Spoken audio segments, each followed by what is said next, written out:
Hey, g'day guys, Kristen Harper here. Welcome to UpSol TV's Humanising Digital Transformation, where I'll be having a number of conversations with some of the key tech minds in New Zealand. And on my first conversation today, I'm very lucky to have Mr. Ryan the Lion Ashton, presenter for Tech Week and founder of A Few Quiet Yarns. Ryan, how are you, mate?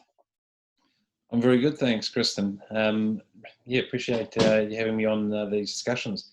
Really looking forward to some of the subjects we're going to dig deep into. So, and I think the point of this is just having some pretty open conversations around what we see. And when I say digital transformation, I believe that it means different things to different people. There's the technology side, and then there's the people side. And especially with a few quiet yarns, you have the networks that you have.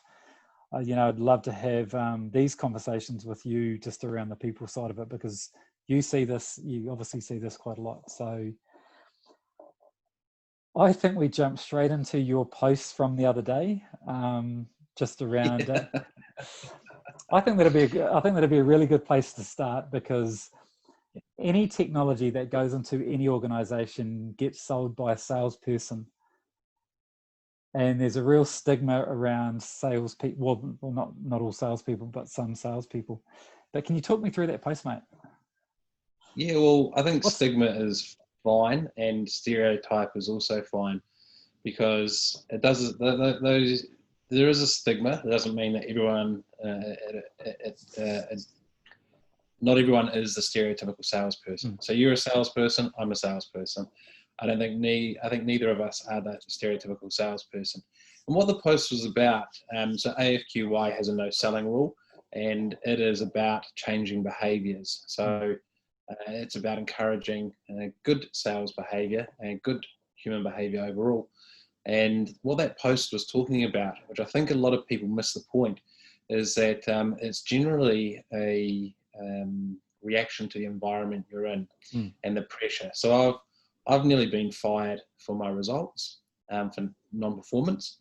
It was in my first sales job, and I really had no idea. I had no training, and you can have that big debate about just chuck someone in the deep end and they'll swim or they'll sink. Well, I don't think that works for everybody. It doesn't work for me. No. It took me six months to find my feet, and then I was smashing it. And in fact, at one point of that role, I was the marketing executive and the sales manager and the account manager for the sales that I was doing. So I was doing 2 sales role plus a new marketing role, and was coming in over budget. So what were you selling?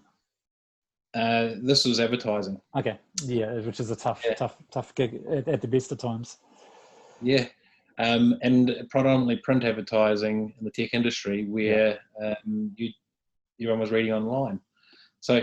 But coming back to it, the post talked about the conditions, and one of the things I didn't mention in that post is my analogy of the doctor compared to the salesperson.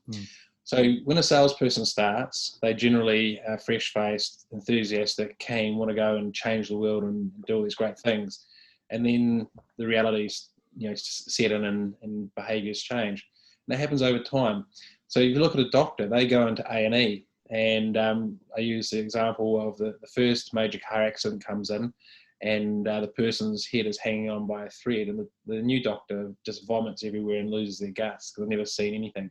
There's no textbook for it. It's a complete car wreck. So 5-10 years on, same thing happens, but the doctor is so desensitized by this point that they just say, without even looking at the fact that the head's hanging on by a couple of threads, no, do you want a couple of Panadol for that? It's like, no, I need a whole operation to sew my head back on and make me breathe. So it's the point about people get desensitized over time. And a good analogy, which is you probably heard, is about boiling the frog. So if you put a frog into boiling water, it'll jump out. But if you just slowly turn up the heat, it's cooked and dead before it knows it, because it's the small changes over time. And that's what I've seen over the years is you get that in sales organizations. If you've got a certain culture, a certain way, or certain standards that have been set, then people will just go with that, whether it's good, whether it's bad. And it happens a lot, man. It happens in a lot of big organizations, even in New Zealand. Yeah. And leadership is a key thing, right? So you talked about culture. and the leader sets the culture. Or if you're a new person joining an existing organization and an existing sales team, you're not going to walk in and change that culture on day one, because you're just an account manager, and you're one of 10 account managers. You've got a sales manager, you might have another sales director or something. So you're just one of many wheels in that machine. So you come in and go, geez, these guys are like crazy. What the hell are they doing? That's not the environment for you to be in, and it's not the environment for you to change, but it is the environment created by that style of leadership. Hence, that's how fresh-faced people come into an environment and start getting desensitized and adopting these behaviors, and that's how the behavior perpetuates generation after generation of salespeople. So, yeah. So that's where the post was. But a lot of the salespeople are getting there, trying to defend the point. Where in actual fact, if you read the thing and get past the clickbait at the top about the sleazy salesperson, it's actually explaining how this happens, and how it happens is not the person's fault per se. Now you could say, hey, personal choice, but let's go back to the boiling the frog. 5-10 years in, you don't even realize that you've changed. And I've got a couple of mates that work in sales, and they didn't even realize. Like, I held them up in a discussion, and they said, I can't remember what they said, but I was like, oh mate, do you really do that? They're like, what do you mean don't really do that? This is normal. We all do that. I was like, no, we don't. This is how I do it.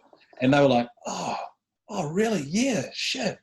You know, it's, you look at anything. Go to a soccer club, go to a rugby club, and you say, point out that behavior. That's a bit strange. To them, it's normal because they've always done it, or they've learned it. It's accepted. It's accepted within the organisation, so that's what people do, and that's what they expect it to be. And when I actually read that, I had a look at it, and I was like, it always comes from the top down. Just keep it really simple, because I could see people getting quite passionate about it, and people doing something really long. It's like, I read a couple of them, and like, bugger this, I don't have time for this. But then I was just like, well, it comes in leadership. You know, you accept the behaviour the behavior that you accept is what's going to happen. And unfortunately, when you're selling and especially when you're selling in tech, because when you're selling in tech, you're generally selling some very complex potential solutions. And if what happens is, when salespeople get a lot of pressure put onto them to sell, then they'll do anything, they'll say anything to sell their software or their tech into organizations, and then they have a bad experience. Thus, people get really annoyed with that. And that's exactly right. The pressure comes on, and they will genericize something to cover a negative, or to not highlight a negative. And Roger Jones, who has allowed me to attach this story to him, he talks about the fact that people will shoehorn a product. So he won't tell you what his problems are. And he's the executive general manager of technology for Auckland Transport. And I took a vendor into a meeting with him once, and I told the vendor, he won't tell you the context of his problem. I don't know it. The reason I've got the meeting is based on, I've told him your product can do this. So he'll literally ask you to tell him what your product can do.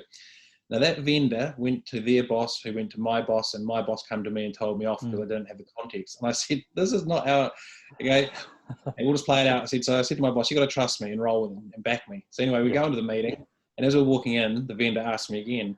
And I said, I told you, this doesn't change. I'm not playing you. So we get in there, and the vendor rolls out the classic question. So what's keeping you awake at night? What's your greatest nightmare? How can we help? and Roger said, to sort of look past him and looked at me and said, didn't you tell them how this works? Didn't you tell them that they've got to tell me about their product? And I'll get, and I said, yeah, I did. So anyway, they managed to start spitting out some information about their product.